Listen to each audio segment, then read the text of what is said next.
जो फिज़ियोथेरेपिस्ट होते हैं इनको कहा अक्सर हमारे यहाँ कहा जाता है कि ये डॉक्टर्स इनको पता नहीं क्यों बोला जाता है। इस डिग्री को जो नाम दिया गया वो DPT doctor of physical therapy 5 years programme का नाम दिया गया। तो जो हमारी डिग्री है फिजियोथेरेपिस्ट की जो बेसिक डिग्री है ग्रेजुएशन की उस डिग्री के साथ डॉक्टर लगा हुआ है। 3 आदात हमें बता दें या ऑडियंस को कि जो हम अपना लें तो हमें आप लोगों के पास आने की ज़रूरत ही ना पड़े। आप जो है वो राज की बात पूछ रहे हैं और हमारी रोजी रोटी पे कट लगाना चाह रहे हैं। टीवी पर खबरें आती हैं जी, एक खिलाड़ी है जिसका डोप टेस्ट पॉज़िटिव आ गया। ये डोपिंग क्या है एक्चुअली? क्यों ममनू है? डोपिंग बेसिकली कोई भी ऐसा वे है कि जो नेचुरल स्पोर्ट्स स्पिरिट को ख़राब करे। ओके। तो एथिकली भी देखा जाए कि एक नेचुरल स्पोर्ट्स स्पिरिट को जब आप ख़राब करते हैं तो वो एक जो है अनएथिकल चीज़ है। आपको क्या लगता है जो हमारे पाकिस्तानी एथलीट्स हैं और हम अगर अपने इसमें ओवरऑल मेंटल हेल्थ और स्पेशली फिजियो के मामलात को इंटरनेशनल स्टैंडर्ड से कंपेयर करें अपने को, क्या हम कहीं ना कहीं कुछ ना कुछ मीट करते हैं या मसाइल हैं? मेरे ख़्याल इस मामले में अगर मैं इख्तिसार से के साथ कहूँ तो वही हालात हैं जो हमारे मुल्क के हालात हैं। मालशिया भी कहते हैं फिजियोथेरेपिस्ट को ऐसे ही। ये आप मुझसे पूछ रहे हैं कि बता रहे हैं। अस्सलाम वालेकुम, दिस इज़ ज़ईम फ्रॉम वोक और आज हम बात करेंगे फिजियोथेरेपी पर और स्पोर्ट्स फिजियोथेरेपी पर स्पेसिफिकली। और इसके लिए हमारे साथ मौजूद हैं डॉक्टर मोहम्मद वासिम साहब, सीनियर फिजियोथेरेपिस्ट हैं। उनसे हम तमाम ही फिजियोथेरेपी के जितने मामलात हैं या स्पोर्ट्स फिजियोथेरेपी से रेलिवेंट उस पर बात करेंगे। तो सबसे पहले तो वेलकम डॉक्टर साहब। बहुत शुक्रिया। बहुत सारी चीज़ें हम थोड़ा-सा रैंडम लेके चलेंगे लोगों को एक आम फ़हम अंदाज़ में हम चीज़ों को समझाने की कोशिश करेंगे। सबसे पहले तो ये बताएँ कि जो फ़िज़ियोथेरेपी का कॉन्सेप्ट है, कहा जाता है कि ये वर्ल्ड वॉर्स के बाद जब वहाँ पे इंजरीज़ हुई लोगों को, देन उसके बाद ये कॉन्सेप्ट इवॉल्व किया। इसको आप कैसा देखते हैं? ये फ़िज़ियोथेरेपी का कॉन्सेप्ट असल में है क्या? देखिए जैसे नाम से ज़ाहिर होता है कि फ़िज़िकल थेरेपी जिसको आप फ़िज़ियोथेरेपी भी कहते हैं, हुँ, यानी that's an approach that intends to treat the disorders in physical way. ठीक ठीक है। है? कि फ़िज़िकल मीनिंग्स के थ्रू आप इसको ट्रीट करते हैं। तो हुँ, जैसे आपने कहा कि वर्ल्ड वॉर के अंदर जो है फ़िज़ियोथेरेपी जो है वो इमर्ज हुई हुँ, और वक़्त के साथ क्योंकि एम्पुटेशंस हुई और कई दीगर मामलात हुए, उस उन सोल्जर्स की रिहैबिलिटेशन करनी ठीक है। पड़ी। तो बाय द टाइम ये करते-करते जो है वो एक मुदव्विन फ़ील्ड के तौर पे सामने एक बाकायदा मेडिकल जो है वो फ़ील्ड बन गई, ठीक। फ़िज़ियोथेरेपी। हुँ, हुँ। और अब जो है वो आपके सामने है कि फ़िज़ियोथेरेपी एक डेवलपिंग नहीं बल्कि एक डेवलप्ड फ़ील्ड है और आगे से इसकी कई ब्रांचेज़ जो हैं वो बन ठीक चुकी है। हैं। अच्छा, हमने क्योंकि ये मैंने इंट्रो में भी जैसे बताया कि ना सिर्फ़ फ़िज़ियोथेरेपी के आम मसाइल जो लोगों को पेश आते हैं, बल्कि स्पोर्ट्स फ़िज़ियोथेरेपी पर भी बात होगी। तो उसमें क्या स्पोर्ट्स फ़िज़ियोथेरेपी जो इसकी टाइप है, इसके अलावा भी कुछ और हैं फ़िज़ियोथेरेपी में? जी, बिल्कुल, जैसे मैंने कहा कि अब फ़िज़ियोथेरेपी इतनी डेवलप हो चुकी है कि इसकी मज़ीद ब्रांचेज़ जो हैं वो आ गई हैं। हुँ, जैसे स्पोर्ट्स फ़िज़ियोथेरेपी है, ऑर्थोपेडिक मैनुअल थेरेपी है, ठीक है। पीडियाट्रिक फ़िज़िकल थेरेपी है, कार्डियोपल्मोनरी फ़िज़ियोथेरेपी है, हुँ, वुमेन हेल्थ फ़िज़ियोथेरेपी है। ओके। तो इसकी कई सारी जो हैं वो ब्रांचेज़ आगे फ़र्दर हैं। हुँ, ओके। अच्छा, ये इंजरीज़ की हमने जैसे बात की, वर्ल्ड वार में इंजरीज़ हुई, देन उसके बाद ये कॉन्सेप्ट इवॉल्व किया। एक आम इंसान की इंजरी और स्पोर्ट्स पर्सन की इंजरी में क्या डिफरेंस है? ये फिजियोथेरेपी में फिजियोथेरेपी इस हवाले से क्या कहती है? देखें जो डिफ़रेंस एक एथलीट और एक आम पर्सन के वर्क लेवल पे है, हुँ, हुँ, हुँ। वर्क परफ़ॉर्मेंस पे है, वही डिफ़रेंस उनकी इंजरीज़ में होगा। वो ओके। गिरते हैं शहसवारी मैदान जंग में, तो शहसवार का गिरना और एक आम बंदे का गिरना उसमें ज़ाहिर डिफ़रेंस होगा। शहसवार की चोट की नौयत नोयत का। जो है वो डिफ़रेंट होगी as compare to a common man. ठीक है। तो उसी तरह और से नौयत किस चीज़ पे डिपेंड करती है? वो देखिए उसके ढेर सारे फैक्टर्स हैं। हुँ, उसमें हेल्थ जो है वो क्या है उसका ठीक। फैक्टर है। गेम का डिफरेंस हुँ, है, फिर हुँ, ये है कि एक्टिविटी लेवल का है, फिर मोड ऑफ इंजरी क्या है। ठीक है। तो ये सारे अनासर हैं जिनके ऊपर ये चीज़ डिपेंड कर रही होती है। बिल्कुल ठीक है। अच्छा, एक अमूमन फिजियोथेरेपी के जो मसाइल हैं उन पर हम चूँकि बात कर रहे हैं, फिर स्पोर्ट्स फिजियोथेरेपी पर हम शिफ्ट होंगे। आम मसाइल, ये जो लोग अक्सर वर्जिश या जिम करने के लिए जाते हैं, इनको कौन से ऐसी इंजरीज़ जो हैं वो ज़्यादातर जिनसे वो वल्नरेबल होते हैं, जो मसाइल ज़्यादा पेश आ सकते हैं, उनसे कैसे अवॉइड करना चाहिए? देखिए जो 2 मोस्ट कॉमन इंजरीज़ हैं हमारे एथलीट्स के अंदर या किसी भी स्पोर्ट्स के अंदर वो होती हैं स्प्रेन्स एंड स्ट्रेन्स। स्प्रेन जो है वो किसी भी लिगामेंट का इंजर हो जाना, टियर हो जाना, आइदर वो फुल है या पार्शियल है या मिनिमल टियर है, और जो हमारे पास स्ट्रेन्स होते हैं वो मसल फाइबर्स का टूट जाना है, ओके। या जिसे हम कहते हैं कि पट्ठों में चोट आना या अंदरूनी चोट आना। इसकी जो एक बहुत मेन वजह हमारे सामने आती है वो है प्रॉपर वार्म अप और कूल डाउन का ना होना। हुँ, हुँ, तो अगर आपका वार्म अप अच्छा नहीं है, तो वार्म अप बेसिकली क्या करता है, वहाँ पे ब्लड फ्लो को बढ़ाता है, ऑक्सीजन को बढ़ाता है, उस मसल को, उसके सराउंडिंग टिश्यूज़ को प्रिपेयर करता है for the sports, for that work. तो अगर वार्म अप आपका प्रॉपर्ली नहीं होगा, तो you are more likely to prone to be for strains and sprain. तो ये कॉमन गलती है जो हुँ, हमारे यहाँ, क्योंकि हम वार्म अप को और कूल डाउन को खातिर में नहीं लाते। ठीक, ठीक। अच्छा, इसमें एक और चीज़ जैसे फिज़ियोथेरेपी, स्पोर्ट्स फिज़ियोथेरेपी, दोनों को क्योर करने का जो प्रोसेस है, वो सेम होगा? इसकी डोमेन क्या है? लाइक मेडिसिन ही सिर्फ़ हल है या इसके अलावा भी? देखिए, स्पोर्ट्स फिजियोथेरेपी की डोमेन आपने बात की, तो एक बहुत वसी डोमेन है इसकी। ठीक। और इसका जो हॉलमार्क है स्पोर्ट्स फिजियोथेरेपी का, या जिसको हम कहें कि what make it's a different field, is that कि आप इंजरी तो मैनेज कर लेते हैं, हुँ, हुँ, हुँ। ठीक है? By through medical means, through physical means आप इंजरी मैनेज कर लेते हैं। अब उस इंजरी के बाद एक रिहैबिलिटेशन का प्रोसेस है कि जिसके थ्रू उस प्लेयर ने इंजरी से पहले वाले लेवल पे वापस आना है। ओके। तो अब उसकी ट्रेनिंग स्ट्रैटेजी क्या होगी? उस ट्रेनिंग के अंदर जो है वो क्या चीज़ें इंक्लूड होंगी? वो कैसे की जाएगी? This is basically the art and science of sports physiotherapy. तो ये ऑल इन ऑल आपके कहने का मतलब है कि मेडिसिन से भी ज़्यादा इम्पोर्टेंट जो कॉन्फिडेंस बिल्कुल, रीगेनिंग और बिल्कुल मेंटल हेल्थ। कॉन्फिडेंस है, ठीक। फिज़िकल ऑप्टिमल फिज़िकल हुँ, परफॉर्मेंस गेन करना है, ठीक। वो फिज़िकल मीन्स से ही पॉसिबल है। अच्छा, अगर इंजरी हो जाए किसी एक प्लेयर को, तो उस दर्द को बर्दाश्त करना ज़्यादा मुश्किल काम है या फिर आराम करना? रेस्ट रेस्ट भी देखें, बड़ा एक इम्पोर्टेंट है। एक एक स्पोर्ट्समैन के लिए तो रेस्ट जो है वो सबसे मुश्किल चीज़ हुँ, होती है। वो कहता है कि भई किसी तरह मेरा जो है दाँव लगे और मैं दोबारा बिल्कुल, फ़ील्ड में बिल्कुल। जो है वो वापस आऊँ। अक्सर लेकिन मैंने देखा है ये पैशन होता है, कई ऐसे हाँ, प्लेयर्स जो हैं देखिए इंजरी के उससे बावजूद ग्राउंड में आ जाते वो जो उनका जज़्बा है, हैं। वो सर आँखों पर है, हुँ, लेकिन ये कि वो इंजरी करवा के अपनी इंजरी को मज़ीद बढ़ा सकते हैं। इंजरी बिल्कुल, को के बिल्कुल ऊपर ऐसे। रेस्ट ना करके, हुँ, और मज़ीद जो है वो उसको पुश करके बियॉन्ड द लिमिट्स, वो अपने आप को मज़ीद ख़राब कर सकते हैं और अपने करियर को इन लॉन्ग रन जो है वो खतरे में डाल सकते हैं। एग्ज़ैक्टली। अब जैसे रीसेंट एक इंसिडेंट 2022 का जो टी20 2022 21-22 का टी20 वर्ल्ड कप पाकिस्तान फाइनल में गया और शाहीन शाह अफरीदी उसमें इंजर्ड हुए। अ, वहाँ पे कमेंटेटर का ये कहना था कि एक प्लेयर का कैरियर ज़्यादा इम्पोर्टेंट है, ना कि ये फाइनल मैच। तो उसको रेस्ट दे दिया गया। ऑल्दो कि उनकी बॉलिंग उस दिन बहुत शानदार थी, उनको रेस्ट दिया गया, मैच नहीं खेले पाकिस्तान, वो फाइनल हारा। इसी तरह से कई ऐसे मैचेस में प्लेयर को कॉम्प्रोमाइज़ करना पड़ता है। तो क्या वो फिज़ियोथेरेपिस्ट पे डिपेंड करता है कि वो प्लेयर की उस कंडीशन को देखते हुए ग्राउंड में भेजे उसे? देखिए, ये एक मल्टी डिसिप्लिनरी अप्रोच है कि जिसके अंदर एक फिजिशियन है, एक स्पोर्ट्स फिजियोथेरेपिस्ट है, एक स्पोर्ट्स साइकोलॉजिस्ट है, हुँ, एक स्पोर्ट्स न्यूट्रिशनिस्ट है, और कई सारे होते हैं। अब इन ब्रॉडर व्यू अगर मैं बात करूं कि एक प्लेयर को इंजरी हो गई है और वो कहता है कि नहीं मैंने खेलना है, तो हुँ, पहली चीज़ उसको ये याद रखनी चाहिए कि वो इंजर हो चुका है और उसकी परफॉर्मेंस अब पहले जैसी हुँ, नहीं रही। ठीक। तो वो वही बात कि उसका जज्बा सर आंखों पर, लेकिन वो अगर आप ब्रॉडर एस्पेक्ट में देखें, तो वो पूरी टीम को जो है स्टेक पे लगाने वाली बात है ओवरऑल। यानी एक बंदे की खराब परफॉर्मेंस से बाज़-औक़ात मैच का जो है वो सारा हुँ, काया हुँ, पलट जाती है। ऐसे ही है। तो एथलीट को और जो टीम जिसके अंडर वो काम कर रहा है या जिसने डिसीजन मेक करना है, उनको ये चीज़ भी देखनी चाहिए कि अगर हम एक इंजर्ड एथलीट को खिला देंगे, हुँ। तो वो एक पूरी ओवरऑल टीम की परफॉर्मेंस के ऊपर जो एक सवालिया निशान बन सकता है उस वजह से। बिल्कुल ठीक है। अच्छा, एक वैसे कॉन्सेप्ट मेरे माइंड में एक बात आ गई है जो मैंने नोट डाउन अलग से स्पेशल नोट में लिखी जी, जी। ज़रूर। कि ये फिज़ियोथेरेपी को हमारे यहाँ मसाज से ही क्यों लिंक किया जाता है? इसके अलावा कोई डोमेन समझ में नहीं आती हमारे लोगों को। देखिए, डेवलप्ड कंट्रीज़ के अंदर तो एक बहुत डिफाइंड बाउंड्रीज़ हैं और हुँ, बहुत डिफाइंड डोमेन्स हैं फिज़ियोथेरेपी की। हुँ, बदकिस्मती से पाकिस्तान में जो फ़ील्ड ऑफ फिज़ियोथेरेपी है, बल्कि एक तरह से कह लें सारी फ़ील्ड्स, क्योंकि हमारे यहाँ एजुकेशन की बहुत कमी है, लिटरेसी रेट हमारा कोई बहुत ख़राब है।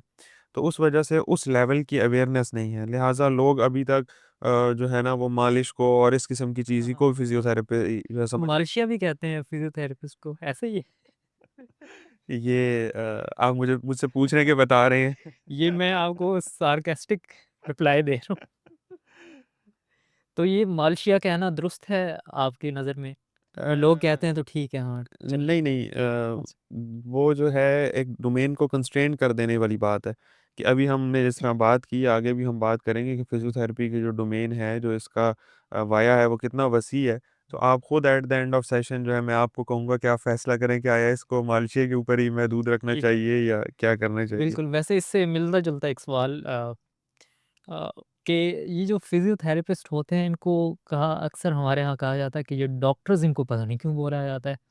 डॉक्टर्स क्यों बोला जाता है चलिए, फिज़ियोथेरेपिस्ट? मैं आपकी और अवामुन्नास की इत्तला के लिए अर्ज़ कर देता हूँ कि फ़िज़ियोथेरेपी जो है, जो डीपीटी इस वक़्त करवाया जा हुँ, रहा है करंटली रनिंग, ये हमने सारा करिकुलम एचईसी ने उठाया हुआ है एप्टा से, अमेरिकन फ़िज़ियोथेरेपी एसोसिएशन से। हुँ, और इस डिग्री को जो नाम दिया गया, वो DPT doctor of physical therapy 5 years programme का नाम दिया गया।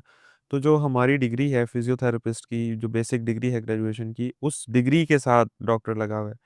डॉक्टर सिर्फ़ ऑलराइट। आजकल जो है वो 2 डिग्रीज़ के साथ लगा होता है, या पीएचडीज़ के साथ लगा होता है, या फ़िज़ियोथेरेपी की डिग्री इवन के साथ। एमबीबीएस के साथ। इवन एमबीबीएस और बीडीएस बिल्कुल, के साथ भी वो बैचलर्स कहलाती है। बिल्कुल ठीक। तो ये जो है वो उनका डिफ़ाइन किया गया है। बहरहाल इसके ऊपर जो है वो मुतनाज़िर बयानात सामने आते रहे और लड़ाई-झगड़ा, एक सर्द और गर्म जंग चलती रही। आखिरकार ये तय हुआ कि जो फ़िज़ियोथेरेपिस्ट हैं, वो अपने नाम के साथ डॉक्टर लगाएँगे और एंड पे पीटी यानी फ़िज़ियोथेरेपी ऑलराइट, इसका, ऑलराइट। इस प्रीफ़िक्स का जो है वो इज़ाफ़ा सो करेंगे। This was last nail in the coffin कि आपने अब डन इट आई फिर गेस कि ये एक एमिकेबली जो है वो हल हो चुका है ऑलराइट। मसला। अच्छा डॉक्टर साहब, हम मिथ्स की बात कर रहे हैं, तो एक और मिथ हमारे यहाँ जो चलती है, कि हमारे बुज़ुर्ग अक्सर कहते हैं कि जो पुरानी चोट है, वो खुद ब खुद ठीक हो जाती है।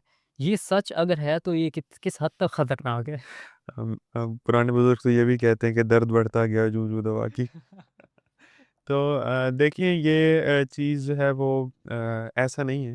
अ, आप देख लें कि कमर के दर्द के मरीज़ या sciatica के जो मरीज़ होते हैं, जो कि अनअटेंडेंट जाते हैं, हुँ, हुँ। यानी कि जो प्रॉपर इलाज अपना नहीं करवाते, तो वो 10-10 साल, 12-12 साल जो है वो चलता है। ठीक है। इसी तरह जो मस्कुलर वीकनेसेस हैं, ये प्रोग्रेसिव होती हैं सारी। हुँ, मसल और बोन की डिजीज़ेज़ जो हैं, वो अगर ट्रीट ना की जाएँ टाइमली, हुँ, तो ये प्रोग्रेसिव होती हैं इन नेचर, यानी आहिस्ता-आहिस्ता ये बढ़ती रहती हैं। तो अब हड्डियों की अगर किसी को बीमारी है या बोन्स उसकी वीक हैं, तो शायद वो चलता रहे 40 साल बाद जाके कहीं फ्रैक्चर हो तो पता लगेगा, ओहो! बोन तो बिल्कुल पोरस हुँ, हो चुकी हुँ, हैं। हुँ, हुँ, हुँ। तो इस तरह जो है वो अनअटेंडेड नहीं छोड़ना चाहिए किसी भी दर्द को, किसी भी किसी भी प्रॉब्लम दर्द को। को। जी, बिल्कुल, हर दर्द ओके। को। एक और मिथ अ देही इलाकों में हम अक्सर देखते हैं, या अमूमन अब शहरों में भी एक ये ट्रेंड है, ये हड्डी जोड़ हकीम, हुँ, हुँ। ये कितने खतरनाक हैं और इनका कोई ताल्लुक है फिजियोथेरेपी से? देखिए एक चीज़ होती थी फिज़ियोथेरेपी से भी पहले ऑस्टियोपैथ्स।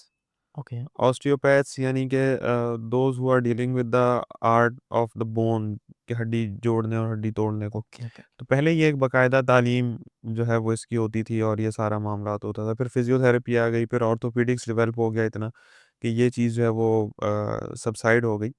अब आजकल जो है ये क्वेकरी के अंदर ये चीज़ चल रही है, जो कि बहुत ख़तरनाक है। हुँ, हड्डियों के जो जोड़ने के या फ्रैक्चर्स को जो इनिशियल लेवल पे डील करने के फ्रैक्चर रिडक्शन जो है, ये ऑर्थोपेडिक्स के अंदर आता है। आया वो सर्जिकल फिक्सेशन हो या जो है नॉन सर्जिकल हम यूनियन करें वो उनका, तो ठीक ये है। ऑर्थोपेडिक्स की जो है वो डोमेन में हुँ, आता है। हुँ, हुँ, अब जो हमारे यहाँ नीम हकीम, मैं उन्हें कहूँगा क्वैक्स या अताई जिन्हें आप कहते हैं, वो हाँ, क्या करते हैं कि मैं खुद गवाह हूँ इस बात का कि मैंने ऐसे एक्स-रेज़ देखे हैं कि वो 2-2 3-3 साल भी प्लस्तर बंधा रहा है लेकिन वो हड्डी नहीं जुड़ी। ओके, क्यों? क्योंकि ओके। उसकी सर्जिकल हुँ, इंटरवेंशन रिक्वायर्ड थी, वो जो नहीं की गई, या बाज़-औक़ात वो इस तरह से बोन जोड़ी जाती है, डील किया जाता है कि ऑस्टियोमाइलाइटिस डेवलप हो जाते हैं, इन्फेक्शंस डेवलप हो जाती हैं, या हड्डी का टेढ़ा जुड़ जाना या उल्टा जुड़ जाना, यानी कई मसाइल उससे जन्म लेते हैं।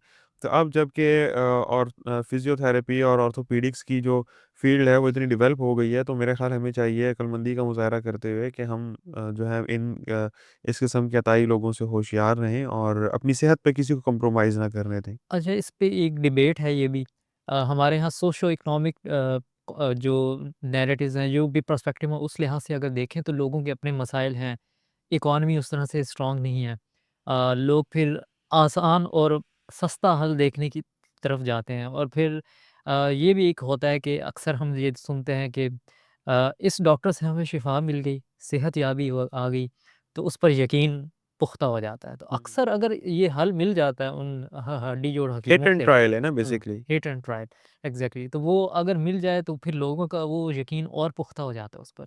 तो ये भी एक मैंने खतरनाक। जैसे कहा कि हिट एंड ट्रायल है, लेकिन हुँ, फिर मैं वही बात दोबारा रिपीट करूँगा कि हेल्थ पे अपनी रिस्क ना लें, हेल्थ ठीक, पे कॉम्प्रोमाइज़ ना करें अपनी। बिल्कुल। तो परमानेंट सॉल्यूशन के लिए कभी भी इन लोगों के पास ना बिल्कुल। जाएँ, ठीक है। क्योंकि रोज़मर्रा के मामलात पे बात हो रही है, स्पोर्ट्स फिज़ियोथेरेपी पर अलग से हम डिटेल में बात करेंगे। अच्छा, ये कहा जाता है कि ये तकिया हम लेते हैं सोते हुए, ये अगर ना बदला जाए तो इससे भी गर्दन का जो दर्द है वो बढ़ सकता है, या क्या ये इसका इम्पैक्ट है, या मैट्रेस या बिल्कुल, तकिए का? बिल्कुल है, इसकी एसोसिएशन है, कई रिस्क फैक्टर जो हैं वो निकलते हैं स्टडीज़ जब इनको साइंटिफिक रिसर्च हम करते हैं उसके अंदर। हुँ, तो अब यहाँ पे 2 बहसें होती हैं कि आया तकिया ऊँचा होना चाहिए या नीचा होना चाहिए, ठीक है। ये एक बहस है। तो मैं उसका आपको एक छोटा-सा लिटमस टेस्ट बता देता हूँ कि तकिया कैसा होना चाहिए जो आपकी गर्दन के लिए बेहतर है।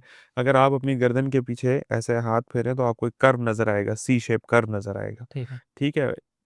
तकिया आपका ऐसा हो कि जब आप लेटे हो उसके ऊपर तो ये जो कर्व है, ये उस तकिए से भर जाए, यानी तकिया इस कर्व को सपोर्ट करे। ओके। अब जो बहुत ज़्यादा ऊँचा तकिया होता है वो इस कर्व को मज़ीद स्ट्रेट कर देता है, ऐसे हुँ, कर देगा गर्दन को। अगर बहुत ज़्यादा नीचा होगा तकिया तो इस कर्व को नॉर्मल से बढ़ा देगा।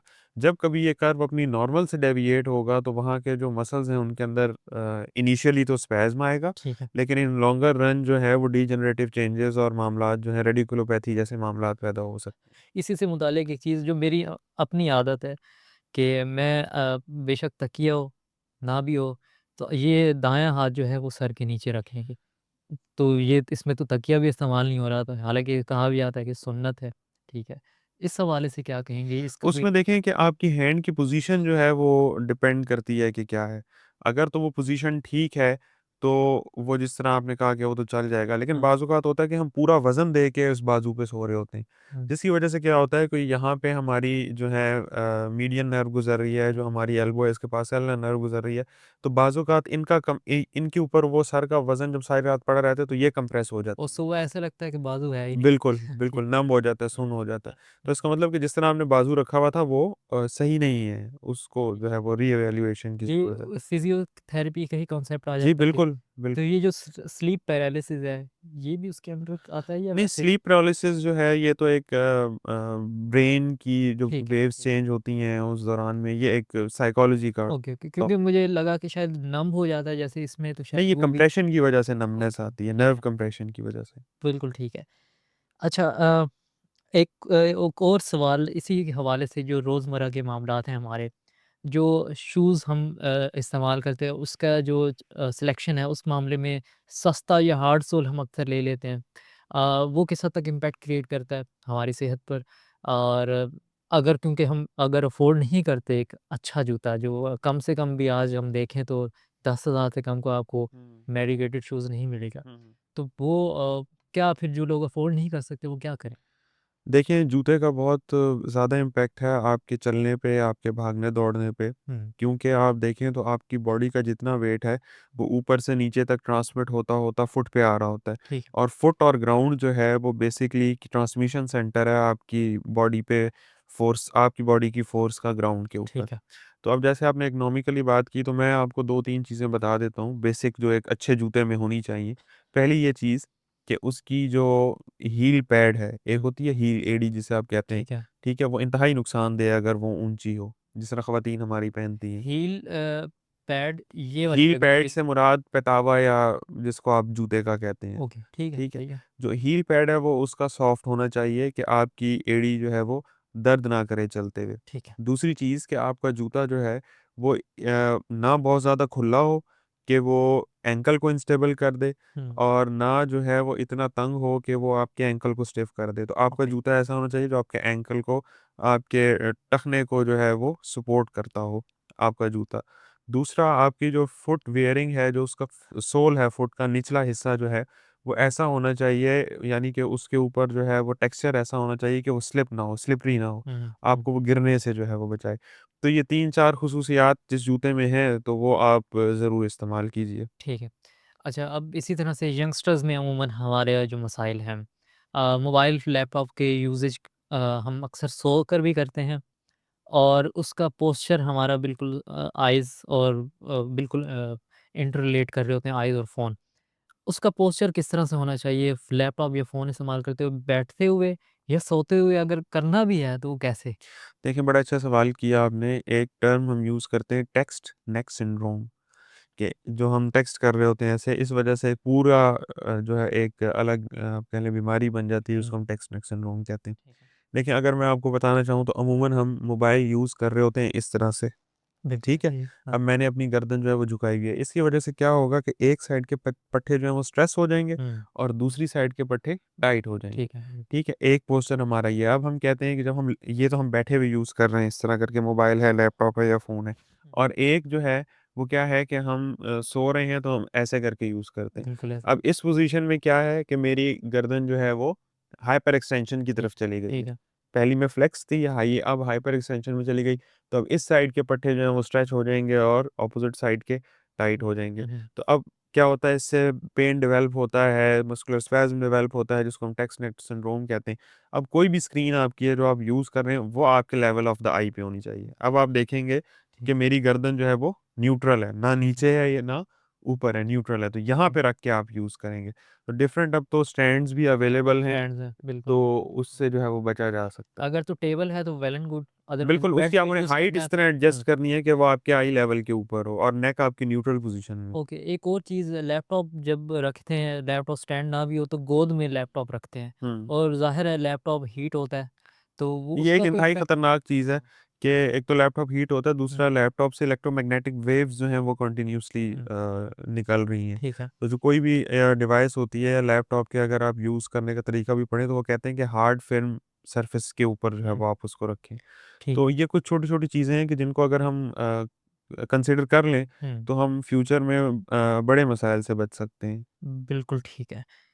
अच्छा एक और चीज़ जो कहा जाता है कि ख़वातीन को ज़्यादा मसाइल का सामना करना पड़ता है, स्पेशली इन टर्म्स ऑफ ये जोड़ों का दर्द और बैक पेन, ये क्यों है इस तरह से देखिए, मर्दों की इसमें नस्बत? जो है ना अल्लाह ताला की तरफ से कुछ फ़िज़ियोलॉजिकल चेंजेज़ हैं, कुछ फ़िज़ियोलॉजिकल डिफरेंसेस हैं हुँ, मेल और फीमेल्स में। ठीक है, फीमेल्स की एक तो बोन मिनरल डेंसिटी जो है वो कंपैरेटिवली कम होती है एज़ कम्पेयर टू मेल, हुँ, लिहाज़ा उनके अंदर हड्डियों के मसाइल जो हैं वो जन्म लेते हैं। ठीक है।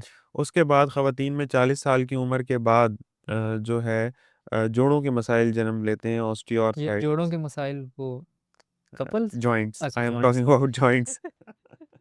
तो जोड़ों के लिए मसाइल जन्म लेते हैं ठीक है। और उसकी दूसरी वजह ये भी है कि ख़वातीन के जो जोड़ होते हैं हम उसको कहते हैं कि दे आर मोर लैक्स, हुँ, यानी वो ज़्यादा लचकदार होते हैं, ज़्यादा फ्लेक्सिबल होते हैं। हुँ, लिहाजा वो इंस्टेबिलिटी और इस किस्म की चोट लगना जो ठीक है उसके अंदर आसान होता है। रिलैक्सिन हार्मोन एक फीमेल्स में होता है, हुँ, जिसकी वजह से ये ऐसा हो रहा होता है। तो ठीक है। ख़वातीन को बनिस्बत मर्दों के ज़्यादा ज़रूरत है हड्डियों और जोड़ों का ख़्याल रखने की। बिल्कुल इन जनरल फिज़ियोथेरेपी के कॉन्सेप्ट के हवाले से 1-2 सवालात और फिर हम स्पोर्ट्स फिज़ियोथेरेपी की तरफ जाने बढ़ेंगे।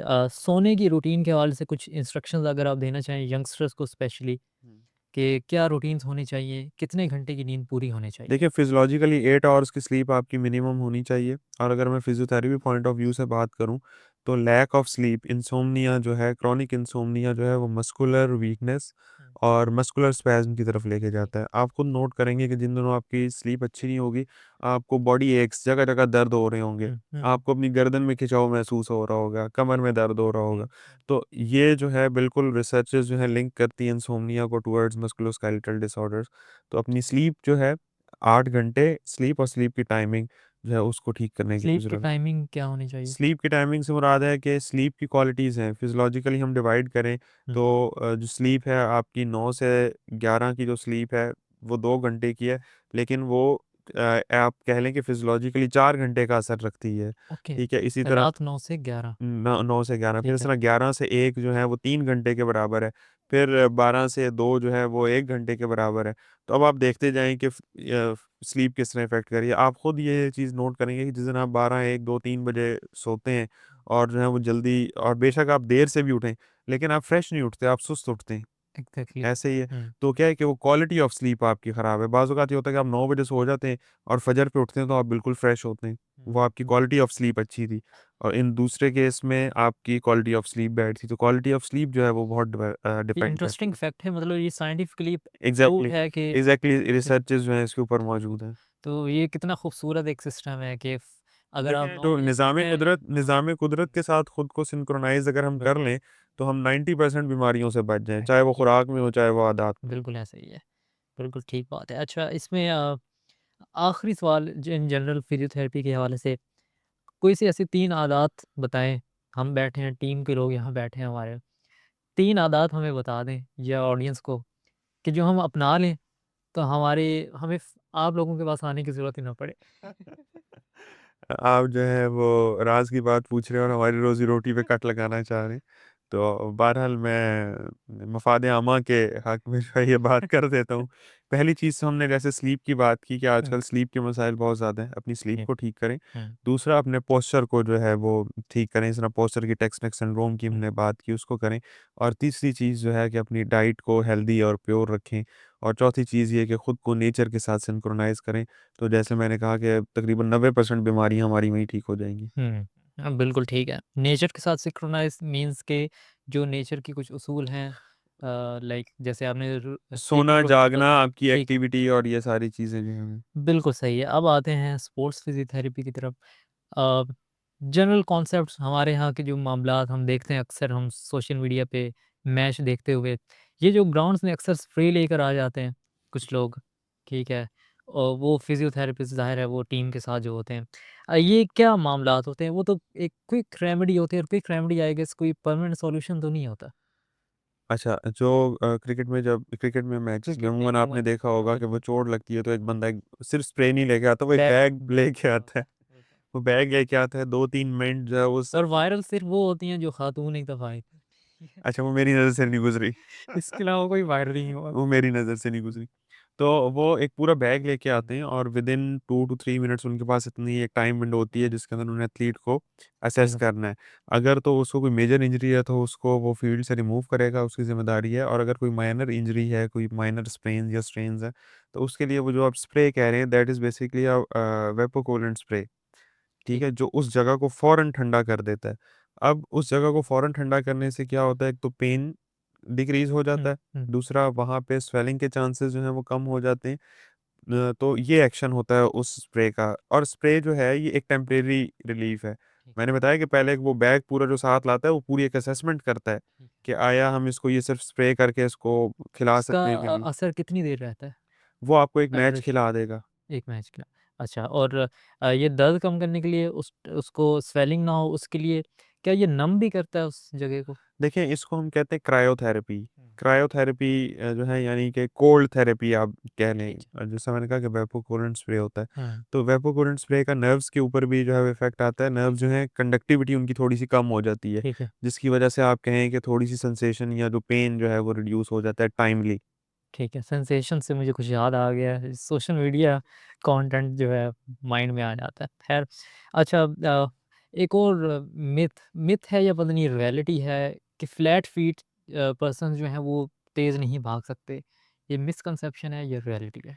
देखिए, बायोमैकेनिकली तो रियलिटी है, हुँ, क्योंकि फ़ीट पे जैसे मैंने पहले बात की कि आपकी पूरी बॉडी का वेट डिस्ट्रीब्यूट होता है। हुँ, तो फ्लैट फ़ीट बेसिकली क्या होता है कि पाँव के अंदर जो आर्चेज़ हैं, हुँ। ये जिस तरह मेरा आपको हाथ नज़र आ रहा है, तो ये आर्च बन रही है, ठीक है? फ्लैट फ़ीट में क्या होता है, ये आर्च मिसिंग होती है। ऑलराइट। तो ये जो पाँव होता है आपका बिल्कुल फ्लैट ग्राउंड के साथ लग रहा होता है। अब देखिए जब ये ग्राउंड के साथ लगेगा तो ग्राउंड की भी तो रिएक्शनरी फ़ोर्स है ना। हुँ, हुँ। एक फ़ोर्स आप लगा रहे हैं चलते हुए ग्राउंड पे, तो उसके ऑपोज़िट डायरेक्शन में ग्राउंड भी फ़ोर्स लगा रहा है। ठीक है। तो जब फ़ोर्स जो है वो लगती है फ्लैट फ़ीट के ऊपर तो वो अनइवनली डिस्ट्रीब्यूट होती है। बिल्कुल जिसकी सही। वजह से आप जो है वो ज़्यादा देर भाग नहीं सकते, दर्द हुँ, शुरू हो जाएगा। ठीक। जबकि आर्च फुट जो होता है उसके ऊपर फ़ोर्सेस फुट फुट के ऊपर यूनिफ़ॉर्मली जो है वो अप्लाई हो रही होती हैं। ओके, तो लिहाज़ा बायोमैकेनिकली इसमें ये बात जो है वो काफ़ी हद तक ठीक है। ठीक है। तो ये शोएब अख्तर जो कहते हैं मेरे फ्लैट फीट थे देन उसके बाद वो बड़ा तेज़ भागे और तेज़ बॉलिंग करवाई। क्या उस सब का उसमें इम्पैक्ट था उन पे? उसमें कोई नज़र देखिए तो नहीं कई कई चीज़ें होती हैं, बाज़ औक़ात हमारे टीचर कहा करते थे कि स्किल सुपरसीड्स द ट्रेनिंग। हुँ, हुँ, हुँ। बाज़ औक़ात ऐसा भी होता है। ठीक बात। दूसरा ये होता है कि अगर किसी का फ्लैट फीट है और इस तरह वो कॉम्पिटिटिव स्पोर्ट्स में, हुँ, तो स्पेशल शूज़ भी डिज़ाइन कर लिए जाते हैं कि जो फ्लैट फीट को किसी हद तक जो है वो कंप्रोमाइज़ कर लें। ऑलराइट ठीक है, बिल्कुल ठीक है। अच्छा हमने बिल्कुल स्टार्ट में जब इंजरी की हम बात कर रहे थे और उसमें आपने एक पॉइंट बोला मेंटल हेल्थ कॉन्फिडेंस रीगेनिंग जो कि आई गेस मुझे जो फ़ील होता है कि बहुत इम्पोर्टेंट फैक्टर है। इंजरीज़ तो हो जाती हैं, लेकिन इंजरी से रिकवर होके वो कॉन्फिडेंस रीगेन करना और फिर उसी तरह से परफ़ॉर्मेंस देना, ये हमारे यहाँ पाकिस्तान में बहुत कम देखा गया है, बिल्कुल। अमूमन ओवरऑल भी वर्ल्ड स्पोर्ट्स में। ये कितना इम्पोर्टेंट है कॉन्फिडेंस रीगेन करना और इसमें फिजियोथेरेपिस्ट का किस हद तक रोल है? देखिए बहुत ज़रूरी है हुँ, कि जब कोई एक प्लेयर जो है वो इंजर्ड होता है तो सबसे पहले जो चीज़ है वो उसका कॉन्फिडेंस शेक कर जाता है। हुँ, अब यहाँ पे 2 बंदों का काम है उस कॉन्फिडेंस के ऊपर, एक फिजियोथेरेपिस्ट और स्पोर्ट्स साइकोलॉजिस्ट। फिजियोथेरेपिस्ट क्या करेगा कि उसका ट्रेनिंग प्रोग्राम और उसका रिटर्न टू प्ले इतना अच्छे से डिज़ाइन करेगा कि प्लेयर जो है वो ना सिर्फ उसका कॉन्फिडेंस लेवल अचीव हो, हुँ, बल्कि एक स्टेप वो अपने प्रीवियस कॉन्फिडेंस से ऊपर आए खेलने को, कि ठीक है, I got injured and I have got that training and all the things and now I am more likely to perform better than previous one. तो ठीक है। एक तो यहाँ पे रोल आ गया स्पोर्ट्स फिजियो का। और जो दूसरा है वो स्पोर्ट्स साइकोलॉजिस्ट है, जिसमें हम सीबीटी और दीगर बिहेवियरल थेरेपीज़ के थ्रू वो कॉन्फिडेंस लेवल को रीगेन करते हैं, रीअचीव करते हैं।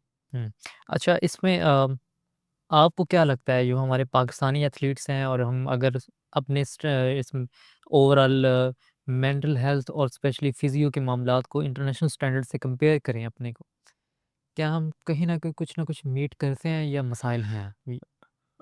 मेरे ख़्याल इस मामले में अगर मैं इख्तिसार से के साथ कहूँ तो वही हालात हैं जो हमारे मुल्क के हालात हैं। ठीक है, सबको समझ आ गई होगी। जी, इशारा काफ़ी है। बिल्कुल ठीक है। अच्छा इस पे मज़ीद क्योंकि बहुत लंबी बहस है, अब इसके अलावा एक और इम्पॉर्टेंट चीज़ ये खिलाड़ियों के जो स्केड्यूल है, वो किस हद तक करता है इम्पोर्टेंट रोल प्ले करता है कि आपको मसाइल हों, इंजरीज़ हो जाएँ? देखें जो स्पोर्ट्स है ना, sports is the name of discipline. हुँ, और डिसिप्लिन आपके सिर्फ चलने-फिरने में नहीं, आपकी सुबह जागने से लेके रात को सोने तक, और सोने के दौरान भी जो है वो डिसिप्लिन जो है वो चल रहा होता है। ठीक है। तो प्लेयर्स की जो एक डिसिप्लिनरी अप्रोच यूज़ करते हैं अपने सोने-जागने में, अपने हुँ, खाने-पीने में, अपनी ट्रेनिंग में, तो they are less likely to be get injured. Okay, ठीक है? तो यहाँ पे जो हमारे इंजरी के मसाइल आते हैं तो उनमें एक एसोसिएशन फैक्टर, एक रिस्क फैक्टर जो है वो ये भी है कि हम प्रॉपर एक रूटीन या एक स्केड्यूल, एक डिसिप्लिन फ़ॉलो ना कर रहे हों। ठीक चाहे आइदर वो ट्रेनिंग में हो, आइदर वो फूड में हो, या वो आपकी पर्सनल लाइफ़ में हो। ठीक। तो दैट इफ़ेक्ट्स।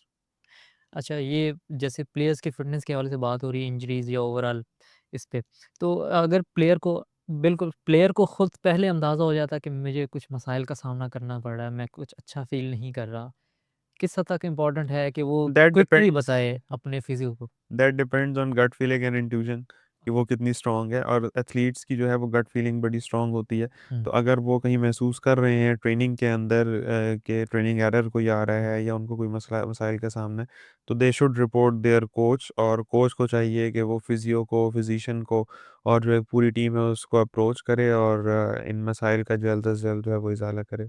ठीक है। कोई आपको अंदाज़ा है इस चीज़ का कि हमारे यहाँ खिलाड़ी ओवरऑल कौन से ऐसे क्विक रिकवरी के लिए शॉर्टकट्स इस्तेमाल करते हैं? ऐसी वो कौन-सी चीज़ होती है जिनसे अवॉइड करना चाहिए क्विक रिकवरी के लिए? रिकवरी आप इसको कह लें या परफॉर्मेंस एनहांसमेंट कह लें, तो मेरा इशारा है वो हवाले से हम अलग से डिबेट करें। स्टेरॉयडल अब्यूज़ और इसकी जानिब है। हुँ, तो जहाँ तक आप पूछना चाह रहे हैं ये कि अगर एक एथलीट को इंजरी हो गई है फ़ौरन, तो हुँ, फ़ौरन वो एक क्विक रेमेडी क्या करे? तो उसके लिए देखें एक प्रोटोकॉल फ़ॉलो करते हैं, RICE therapy. R for rest, पहली चीज़ कि उस जगह को रेस्ट दें। हुँ, उसके बाद आइसिंग करें, आई फॉर आइसिंग, ठीक है। ठीक है? ठंडी टकोर करें। सी फॉर कंप्रेशन, हुँ, कंप्रेशन यानी उस जगह को क्रेप बैंडेज से, जिसे आप गरम पट्टी कहते हैं, उसको थोड़ा-सा कंप्रेशन दे के उस जगह पे बाँध दें। और ई फॉर एलिवेट को उसको थोड़ा-सा हार्ट लेवल से ऊपर ठीक है। उठा दें ताकि स्वेलिंग और एडीमा ना हो। तो जब आप फ़ौरन इंजरी हुई है तो ड्यूरिंग 48 आवर्स अगर आप ये प्रोटोकॉल फ़ॉलो कर लें, तो बहुत ज़्यादा चांसेज़ हैं कि आपको स्वेलिंग और एडीमा कम डेवलप होगा, हुँ, आपकी रिकवरी इन फर्दर स्टेजेस जो है वो इंक्रीज़ होगी। लेकिन ये पहले 48 घंटे के अंदर कारआमद है, उसके बाद ज़ाहिर है आपको अपने हेल्थ केयर को रिपोर्ट करना है और उसको जो है वो ठीक देखना है। है। ये इंजरी तो इंजरी है या यूनिवर्सल ये कांसेप्ट है? एक यूनिवर्सल ठीक है, कॉन्सेप्ट आप कह लें कि है। ठीक है। अब बीच में आपने वो हाँ, पैरामीटर्स आपने बताया फिटनेस चेक करने के ठीक है, स्किप ब्रेक। अच्छा, अक्सर हम देखते हैं प्लेयर्स इंजर्ड हुए हैं ग्राउंड में और अगर फिजियो को आने में देर है या कोई भी और मसला है, तो उस सूरत में अगर नॉन प्रोफेशनल्स जो वहाँ पे क्रिकेटर्स या प्लेयर्स हों तो नॉन मेडिकल हैं, नॉन प्रोफेशनल्स हैं, उनको क्या करना चाहिए उस प्लेयर को क्विक रेमेडी देने के लिए? First aid? देखें, एक अगर आपके सामने एक सीरियस इंजरी हो गई है, कोई भी एक्सीडेंट हो गया है, तो उसके अंदर आप एक प्रोटोकॉल फर्स्ट एड का फॉलो करते हैं, ABC। Hmm, A for airway, B for breathing and C for circulation. ठीक है। डी भी बाज़-औक़ात इसके अंदर हम ऐड करते हैं, हुँ, डिफॉर्मिटी। ए से आपने एयरवे देखना है कि एयरवे क्लीन है, यानी एयरवे सांस का जो रास्ता है वो क्लियर है। अब बाज़-औक़ात इंजरी में दाँत टूट जाते हैं या फ्रैक्चर्स हो जाते हैं और एयरवे आपका या नेज़ल सेप्टम जो है उसका फ्रैक्चर हो हुँ, जाता है, तो एयरवे ब्लॉक हो जाता है। तो पहली चीज़ आपने ये देखनी है। ठीक है। नेक्स्ट चीज़ आपने देखनी है ब्रीथिंग, कि सांस उसको आ रहा है या नहीं आ रहा। हुँ, ठीक है? वो आपको चेस्ट की मूवमेंट से पता लग जाएगा, या आप नाक के आगे या मुँह के आगे जो है वो फिंगर्स जो है वो रख के देख सकते हैं।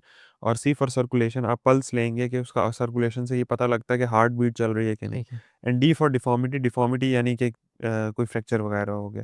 तो आपने ये 4 चीज़ें पहले 1 मिनट के अंदर इवैल्यूएट कर लेनी है। अब आपने क्या करना है, उसके बाद उसमें एयरवेज़ का देख क्लीन करना है। हुँ, ये एक पूरा अलग से टॉपिक है जो डेवलप्ड कंट्रीज़ में हर नॉन मेडिकल, मेडिकल सबको पढ़ाया जाता है कि first aid, instant first aid आपने कैसे देनी है। तो उसमें जॉ थर्स्ट मैन्यूवर है, दीगर टेक्निक्स हैं जिससे एयरवे आप क्लीन ठीक करते हैं। है। फिर ब्रीदिंग और कार्डियो के लिए आप क्या करते हैं, CPR देते हैं, ठीक है। Cardiopulmonary resuscitation. हुँ, ये भी एक बड़ा ज़बरदस्त मैन्यूवर है कि अगर हार्ट बीट स्टॉप हो जाए या ब्रीदिंग स्टॉप हो जाए, एट अ टाइम ब्रीदिंग और हार्ट रेट दोनों हुँ, स्टॉप हो जाएँ, तो आप कैसे करेंगे? तो इसमें 2 ब्रीदिंग एंड 30 कंप्रेशन का एक फ़ॉर्मूला चल रहा होता है। अब ये कैसे होता है, क्या होता है, ये एक पूरी अलग से सीरीज़ है। हम हुँ। इसको यूट्यूब पे इवन मैं कहूँगा, सीपीआर पे अगर हम करें जी, तो वो एक अलग मैं बिल्कुल कहूँगा हुँ, बल्कि रिकमेंड करूँगा कि जो भी हमें देख रहे हैं वो हुँ, CPR को ज़रूर देखें यूट्यूब पे। ठीक है। इसके अलावा 1122 और दीगर कम्युनिटी जो NGOज़ हैं वो ये कोर्सेज़ भी करवाती हैं। इसको लें और क्योंकि ये एक लाइफ़ सेविंग हुँ, चीज़ है और हुँ, हुँ। कभी भी कहीं भी हमें काम आ सकती है। एग्ज़ैक्टली। थोड़े और क्विक कांसेप्ट्स की तरफ आते हैं। स्पोर्ट्स में हमारे यहाँ जो देखने को मिलते हैं, एक स्ट्रेंथ एंड कंडीशनिंग एक कॉन्सेप्ट है। ये क्या है? देखिए, स्ट्रेंथ से मुराद है कि मसल की पावर क्या है। हुँ, अब स्ट्रेंथ जो है स्पोर्ट्स टू स्पोर्ट्स डिफरेंट करती है। जैसे एक क्रिकेटर ने एक बॉल फेंकनी है, हुँ, तो बॉल का वेट जो है वो कदरे हल्का होगा, ठीक है? तो उसको उस आर्म की स्ट्रेंथ किस लेवल की चाहिए। अब इसी तरह एक बंदे ने रग्बी खेलनी है या रेसलिंग करनी है, तो उसने एक पूरे 80-90 केजीज़ के बंदे को गिराना है, हुँ, तो उसकी स्ट्रेंथ जो है वो डिफरेंट होगी। तो स्ट्रेंथ एंड कंडीशनिंग के अंदर हम क्या बेसिकली देख रहे होते हैं कि according to the sports, according to the sports demand, according to the performance level, आप स्ट्रेंथ को और कंडीशनिंग को डील कर रहे होते हैं। पहले मैंने बात कर दी स्ट्रेंथ की। कंडीशनिंग क्या होती है कि उस स्पोर्ट्स के अकॉर्डिंग आप उस प्लेयर को अडैप्ट करवाते हैं थ्रू एनवायरनमेंट। जैसे कंडीशनिंग क्या है कि एक आम हॉकी का प्लेयर और एक आइस हॉकी का प्लेयर, हुँ, दोनों हुँ, के अंदर एल्टीट्यूड का डिफरेंस है, ठीक है। ठीक है? टेम्परेचर का डिफरेंस है, ह्यूमिडिटी का डिफरेंस है।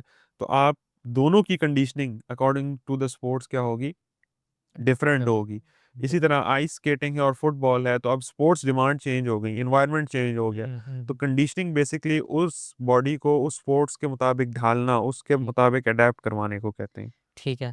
हमारे यहाँ अमूमन मसाइल होते हैं, प्लेयर्स को ज़्यादा हम देखते हैं ग्राउंड्स में क्रैम्प्स या मसल का फुल हो जाना। हुँ, हुँ। इसकी क्या रीज़न होती है और इसको क्यूर क्यूर कैसे किया जाता है? देखिए इवन घरों में हम कैसे करें इसको? देखें, अगर तो मैं किताब के मुतालिक बात करूं तो वो कहते हैं कि इसका रीज़न अपेरेंटली कोई नहीं है, इडियोपैथिक है, यानी अननोन रीज़न है या इसका कोई भी रीज़न नहीं है। अच्छा। लेकिन कुछ रिस्क फैक्टर्स के साथ रिसर्चेस हमें कहती हैं कि चीज़ जुड़ी है। जैसे वाटर इनटेक कम हो, अगर हुँ, इलेक्ट्रोलाइट इम्बैलेंस हो, विटामिन डी और कैल्शियम की कमी हो और मैग्नीशियम की कमी हो, तो इस वजह से क्रैम्प्स हो सकते हैं। ठीक अब क्रैम्प्स का जो है वो हमारे पास हल क्या है?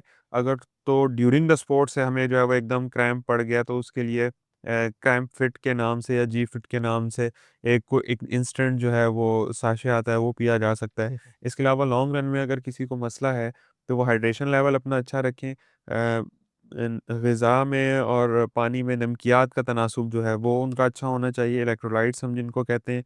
इसके अलावा वो जो है विटामिन डी सप्लीमेंटेशन लें ऑलराइट, और कैल्शियम का इंटेक और मैग्नीशियम का intake through either through natural food और आइदर थ्रू सप्लीमेंट्स जो हैं उसको पूरा रखें। ऑलराइट। अच्छा अब आते हैं जो कुछ ऐसे टॉपिक्स जो अमूमन हम देखते हैं टीवी पर खबरें आती हैं जी, एक खिलाड़ी है जिसका डोप टेस्ट पॉज़िटिव आ गया। ये डोपिंग क्या है एक्चुअली? क्यों ममनू है? डोपिंग बेसिकली कोई भी ऐसा वे है कि जो नेचुरल स्पोर्ट्स स्पिरिट को ख़राब करे। ओके, ठीक है? ठीक है। Either it could be a physical और it could be a chemical that is called doping. और अब एथिकल?